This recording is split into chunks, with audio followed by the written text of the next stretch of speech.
Grande abraço, telespectador. Está no ar mais uma edição do programa Momento Saúde, programa de prestação de serviço ao telespectador. Hoje recebemos em nossos estúdios a Rosângela Jorge Chad. Ela que é coordenadora de campo, formada em gestão ambiental e há praticamente uma década, quase 10 anos, presta serviços à Prefeitura de Cubatão. Hoje o tema será a antirratização. A gente que se preocupa tanto com vírus, com tantas doenças e infelizmente ainda doenças do século passado ainda assolam a população. Não é isso, Rosângela? Grande abraço, satisfação em vê-la. Bom dia, a satisfação é minha. Vamos falar da antirratização. O que é efetivamente isso? O que a população tem que fazer? Se é algo que o munícipe é que tem que tomar os primeiros cuidados? Ou se é uma obrigação do município? O que você pode falar para a gente? A antirratização, ela é a prevenção para o aparecimento de roedores, né? Então, a antirratização é você tomar alguns cuidados no seu ambiente, na sua casa, no seu local de trabalho, que vão impedir que o rato, dificultar a chegada do roedor. E essa é a antirratização. Então, existem 4 fatores que são os predisponentes, né, que levam o roedor até a residência ou até o comércio, que é os 4 As que a gente chama. É a água, o alimento, o acesso a isso e o abrigo. Então, a antirratização trabalha isso, ela trabalha a supressão desses 4 As, tirando água, tirando alimento, tirando o acesso ou tirando o abrigo, evita que o rato chegue e se instale. E a Prefeitura incentiva para que o munícipe faça esse combate dentro da sua residência, ou o serviço de saúde também dispõe dessa antirratização? Isso. Nós temos uma equipe de desratização no município, desratização e antirratização.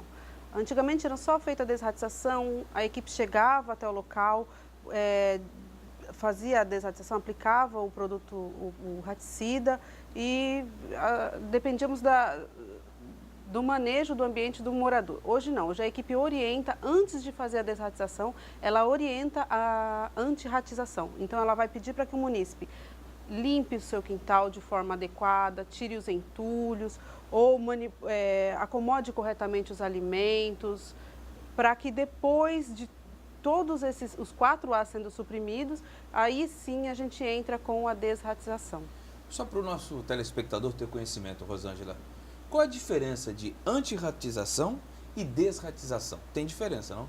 Tem sim. A antirratização é antes do rato, né? Então é impedindo que o rato chegue, né? Então você tira o alimento, o rato não vai até a sua casa procurando o alimento. Você tira a água, o rato não vai até a sua casa buscar a água. Você tira o abrigo, então ele não vai até a sua casa fazer ninhos, né? Então você tira o acesso, então ele não vai passar pela sua casa de um terreno baldio para a casa do seu vizinho para buscar água, alimento ou abrigo. Então você tira os acessos. Então a antirratização, ela vem antes da desratização. A desratização é quando a ninhada já está instalada, o rato já está na residência e aí você então precisa utilizar de produtos específicos para estar, então, acabando com a ninhada e matando os ratos. E esse trabalho, ele é feito em maior demanda nas áreas periféricas, palafitas, lugares um pouco mais com dificuldades, inclusive, de saneamento, ou em bairros também considerados tradicionais, como Jardim 31 de Março, Jardim Casqueiro e Vila Nova, também é comum acontecer esse tipo de coisa, Rosângela?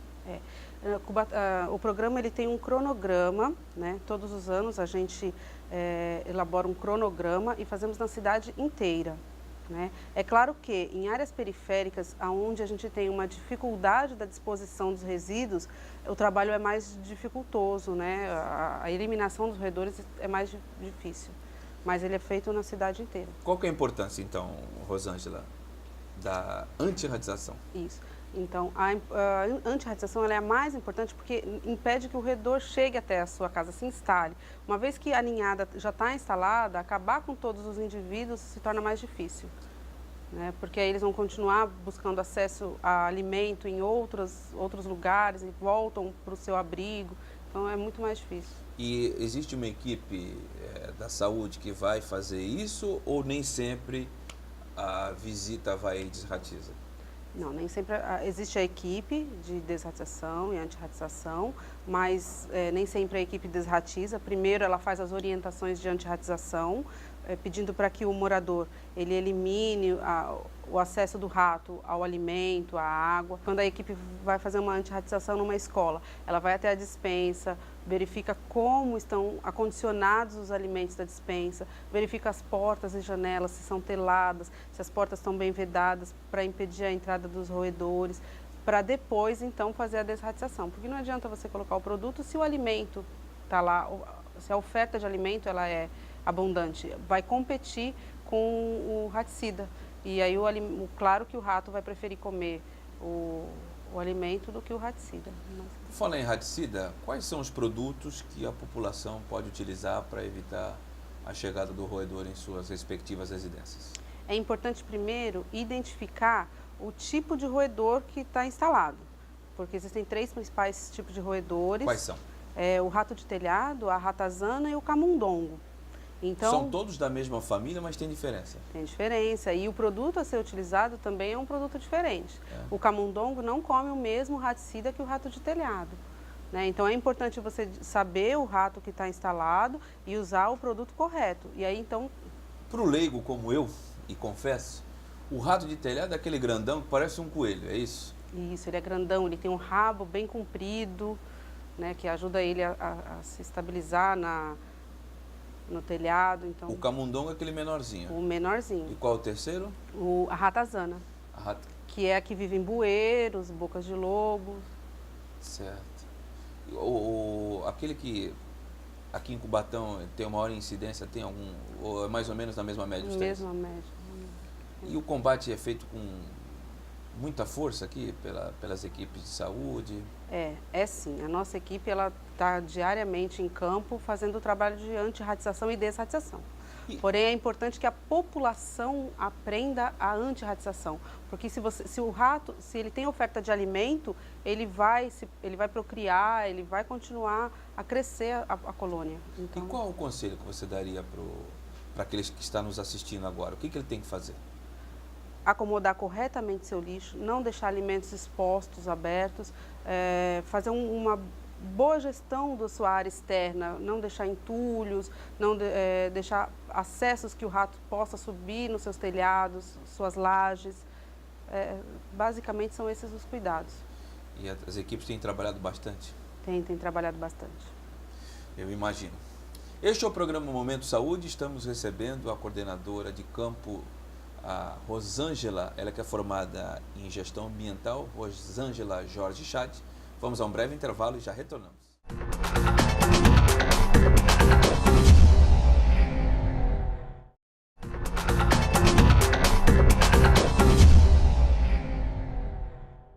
Retornamos para o segundo bloco do programa Momento Saúde, programa de prestação de serviço ao telespectador. Hoje recebemos a gestora ambiental, Rosângela Jorge Chad, ela que é coordenadora de campo, trabalha na Secretaria da Saúde, não é isso, Rosângela? E estamos falando de antirratização e desratização, entre outras coisas. Ainda sobre esse assunto, Rosângela, é comum uma utilização de um produto que é jogado nos bueiros pelas equipes de saúde, não é isso? Que é os peletizados, não é isso? Isso. É um raticida específico para rato de bueiro, que é o mais comum nas áreas urbanizadas. Então, a equipe ela prepara a isca e aplica dentro do bueiro. É importante ressaltar que muitos moradores, eles veem a equipe aplicando o raticida ali dentro do bueiro e logo que a equipe vai embora, continua o trabalho, a população vai e retira o raticida de dentro do bueiro e leva para dentro da sua casa. E aí, achando que está desratizando dentro de casa. O importante é manter o raticida dentro do bueiro, porque o rato não vai sair de dentro do bueiro, ele vai roer ali, né, aquele raticida, e vai levar para a colônia e não vai chegar à residência, exatamente. Então você não recomenda que nem eles comprem esses peletizados em outros locais. Esses são feitos pelas equipes de saúde do município. Isso. Assim, a compra, Esse ela trabalho. deve, isso, a compra, ela deve ser orientada. Eles devem procurar alguém específico. Pode ligar lá no Serviço de Controle de Zoonoses, no 3361-2166, solicitar a visita dos nossos agentes, que nós vamos identificar o roedor e aí nós vamos orientar qual o produto correto para que o município utilize e aonde aplicar o produto. Né? Muitos moradores se utilizam de produtos, o famoso chumbinho, né? Não é para utilizar o chumbinho. Não é para utilizar o chumbinho. Por quê? Nós temos o efeito bumerangue. Quando o rato, eles são inteligentes, muito inteligentes. Eles enviam para a busca do alimento o mais velho, o doente, o indivíduo doente, o mais velho. Então, ele sai. Mesmo por instinto faz isso? A natureza é perfeita, né? É verdade. Então, e aí ele come. Se ele comeu e morreu, os outros da colônia sabem que aquele alimento não pode comer. Então, eles não vão comer. Quando diminui um indivíduo na espécie e a oferta de alimento, ela permanece, alimento, água, a fêmea entra no cio. Só que a fêmea não vai ter um filhotinho, ela vai ter vários filhotinhos. Então, aquela colônia cresce. Se a colônia cresceu ao ponto de que a oferta daqueles alimentos é menor do que o tamanho da colônia, aqueles indivíduos que estão sobrando, eles vão buscar outros abrigos para montar as suas colônias. Então, quando se utiliza desses produtos, né, comprados clandestinamente, você acaba tendo um aumento no excesso de indivíduos, um aumento do excesso de ratos. Então, qual o tipo de produto que o munícipe deve efetivamente buscar para evitar que os roedores cheguem próximos, Rosângela? Existem vários no mercado, existe a semente de girassol, os raticidas peletizados, mas aí vai depender de do tipo de roedor que vai estar instalado na residência. Por exemplo, o camundongo, que é o ratinho pequenininho, é a semente de girassol, que ela é mais fácil de roer, né? Então, se for rato de telhado, vai comer o peletizado. Então, vai depender do tipo de roedor. É importantíssimo chamar a ajuda de um especialista na área para estar orientando a melhor forma de eliminar, de tratar o problema. Mas já que a gente falamos dos problemas que os ratos podem trazer, eu gostaria que você falasse também de outras epidemias, porque parece que nós estamos num período epidêmico. Está correto isso, Rosângela? É correto. A chegada do verão agora... O verão proporciona muito isso, né? Exatamente. Nós temos um mosquitinho aí que levanta as nossas orelhas, né? Deixa os nossos cabelos em pé. É o Aedes aegypti, que Esse tem trazido mais problemas? Exatamente, porque agora nós temos não só a dengue, ele não está transmitindo apenas a dengue, febre amarela, que são as mais conhecidas. Ele vem transmitindo zika e chikungunya. Que aconteciam durante muito tempo somente no Nordeste, não é isso, Rosângela? Isso, ela começou lá no Nordeste. Depois da Copa que o negócio pegou para o nosso lado. Ontem eu estive numa aula na UNAERP, lá no Guarujá, e foi exatamente quando teve uma Copa de canoagem, porque a Zika, ela começou nas ilhas chamadas Ilhas Iapé, na Indonésia, e nós tivemos uma Copa no Rio de Janeiro de canoagem. Então, atletas daquelas ilhas vieram para cá e provavelmente iniciou-se então a transmissão. E também, foi meses antes da Copa. Eu li também em algum local que a Copa do Mundo, como trouxe gente de todos os 4 cantos do mundo, também trouxe algum paciente, e aí a coisa foi só aumentando, infelizmente.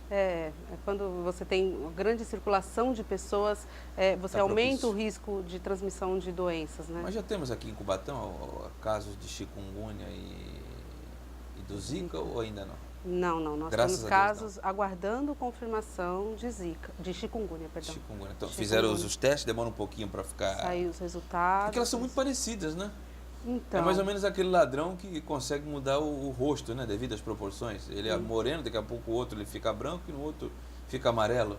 É verdade. A dengue, ela é letal, ela mata, então a gente se preocupa, é o foco, né?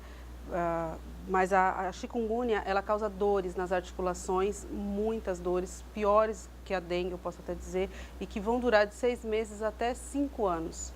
Então, afasta o trabalhador do seu trabalho, a dona de casa dos seus afazeres, a criança. Imagina uma criança de 3 anos, 2 aninhos, com dores, né, nas articulações Não por pode tanto falar. tempo. Aí é duro, porque aquele que já está alfabetizado, ele fala onde dói, onde não dói, uma criança. Exatamente. Então, a gente... E as equipes de saúde de Cubatão, o que tem feito no momento? Atualmente, nós estamos atacando pesado. Agora, em 7 de janeiro, a prefeita assinou um decreto onde todos os próprios municipais vão ter que montar suas brigadas de combate ao Aedes aegypti. Todos eles? Todos eles vão ter que ter as suas brigadas. Independente da área? Independente da área. Educação, esporte, tudo? Tudo. Então, vai ter uma equipe em cada ponto, em cada próprio, especializada, que vai ser treinada pela equipe de educação do Programa de Vigilância Ambiental. Eles vão estar preparados para eliminar e tratar os focos dentro dos seus próprios. As escolas, os centros esportivos, as unidades de saúde, os centros de educação, os centros de cultura, tudo.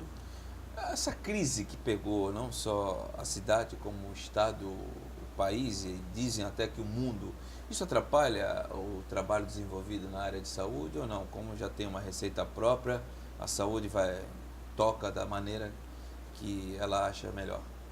Assim, acabar com a dengue depende de cada um, cada pessoa. Então, não atrapalha, porque você precisa cuidar da sua casa, do seu ambiente. E são medidas simples, que não requer muitos recursos. Né? Você jogar o lixo no lixo, virar a peça na indústria. Bons costumes, não, Bons Rosângela? Costumes, exatamente. E, infelizmente, a nossa população deixa a desejar, né? Independente de município, não é isso? Independente do município, exatamente. Eu acredito que isso, eu vou te fazer uma pergunta também, até certo ponto, lógica. Pelo que eu vejo nas grandes metrópoles, cresceu demais os números de vítimas da dengue e de outras doenças epidêmicas. Acredito que Cubatão também tenha crescido nos últimos anos, não, Rosângela? Os números eles acompanham, né, os períodos epidêmicos e de baixa transmissão. Então, ano passado, nós fechamos o ano de 1º de janeiro a 31 de dezembro com 198 casos. Então, comparado com o restante da Baixada, é um número baixo. É um número baixo, mas a gente se preocupa porque existem aquelas pessoas que não procuram serviço de saúde. Aquelas pessoas que, é dengue, só tomar um remedinho para dor e estou em casa. Isso é preocupante, porque a dengue ela pode matar do dia para o outro. Em 12 horas você pode vir a desenvolver uma dengue hemorrágica, então isso é uma média de 15 casos por mês, aproximadamente, um caso a cada 2 dias. Se esses números são baixos em Cubatão, imagine nas cidades co-irmãs, não? Este é o programa Momento Saúde, que recebe a gestora ambiental Rosângela Jorge Chade, ela que é coordenadora de campo, trabalha prestando serviços à saúde do nosso município. Vamos a um breve intervalo e já retornamos.